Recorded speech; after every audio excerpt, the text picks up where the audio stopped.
এই মুহূর্তে প্রয়োজন বাংলাদেশে একটি নির্বাচন। সেই নির্বাচন হবে আমার ভোট আমি দিব, যাকে ইচ্ছা তাকে দিব, যাকে আমি পছন্দ করি তাকে আমি ভোট দিব। এই ভোটের ব্যবস্থা করার জন্যই আপনাকে এই মসনদে বসানো হয়েছে। এই মসনদ, এই প্রধান উপদেষ্টার দায়িত্ব হবে বাংলাদেশের 18 কোটি মানুষকে আপনি আইন শৃঙ্খলাকে ঠিক রেখে সুখে থাকার ব্যবস্থা করতে হবে। আপনাকে আইনাগর ভেঙ্গে তছনছ করে দিতে হবে।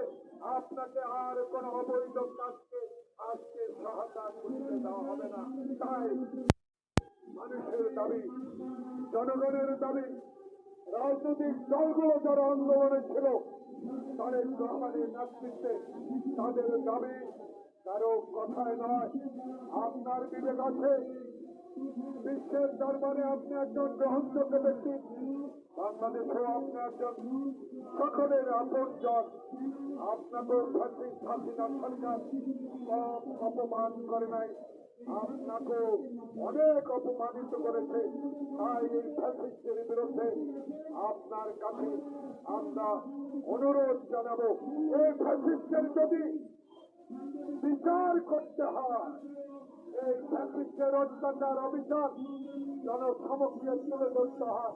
এই মুহূর্তের সরকার জনপ্রতিনিধির সরকার। তাই আহ্বান জানাবো, আর কোনো কিছু নয়, অনতিবিলম্বে মানুষের ভোটের নিশ্চয়তা দিয়ে সুষ্ঠু নির্বাচনের ব্যবস্থা করুন।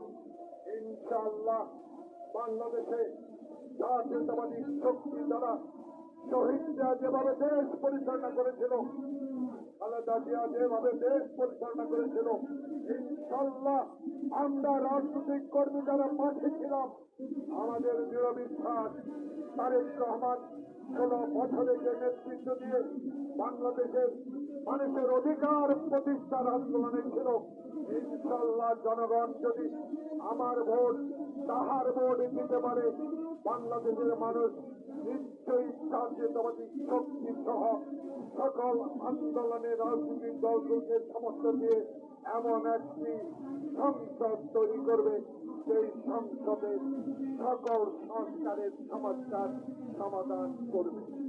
তাই আসুন এই সরকারকে আমরা সমর্থন দিচ্ছি।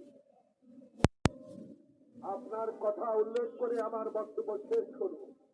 আপনি বলেছেন যখন সকল রাজনৈতিক নেতাদেরকে আমি একসাথে দেখি আমার সাহস বাড়িয়ে যায়। ডক্টর প্রফেসর মোহাম্মদ ইউনূস সাহেব, আপনার সাহস অবশ্যই আছে। আপনার এই সাহস আরো শক্তিতে রূপান্তরিত হবে যদি আপনি একটি সুস্থ বলে তাকে উপহার দিতে পারেন। তাই আসুন বাংলাদেশের মানুষের প্রতি শ্রদ্ধা জানিয়ে কারো কথা না শুনে যুক্তি তর্ক দিয়ে সেই সমস্যার সমাধান করা যায় সেটাই আপনি করুন। মানুষ আশা করে আপনার কাছে একটি নির্বাচন। তাই সকল কিছু সমস্যার সমাধান হতে হবে নির্বাচিত সরকারের মধ্য দিয়ে। আপনাদেরকে অনেক ধন্যবাদ। রমজানুল মোবারক, জিন্দাবাদ। জাতীয়তাবাদী শক্তি।